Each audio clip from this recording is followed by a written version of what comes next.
2014 সালে কাঞ্চনপুর বাজারে চালু হয় সানরাইজ মার্কেটটি।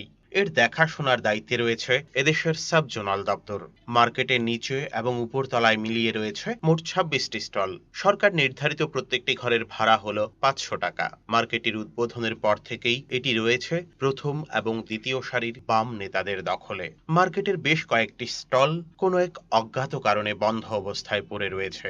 বেশ কয়েকজন নেতার নামে কসমেটিক এবং বিভিন্ন ধরনের দোকানের সরকারিভাবে লাইসেন্স থাকলেও সূত্রের খবর নেতারা মৌখিকভাবে স্টলগুলিতে মাসিক 1500 টাকা ভাড়া দিয়ে রেখেছেন। এদিকে প্রকৃত বিপিএলভুক্ত বেকাররা যারা ব্যবসা করতে চাইছেন, 1500 টাকার বিনিময়ে একটা দোকান নেওয়া তাদের প্রায় অসম্ভব বললেই চলে। বাধ্য হয়ে তারা কাঞ্চনপুর বাজারের বিভিন্ন প্রান্তে খোলা জায়গায় ব্যবসা করছেন এবং স্বাভাবিকভাবেই কিছুদিন পরপরই প্রশাসনিক হয়রানির শিকার হচ্ছেন তারা। এদিকে অভিযোগ রয়েছে বামপন্থী নেতা বাবুরা ওই 500 টাকা ভাড়াও সঠিকভাবে সরকারকে মিটিয়ে দিচ্ছেন না। এদিকে 10 সাব জোনাল অফিসের আধিকারিকদের সঙ্গে কথা বলতে গেলে এ ব্যাপারে সকলেই মুখ খুলতে নারাজ।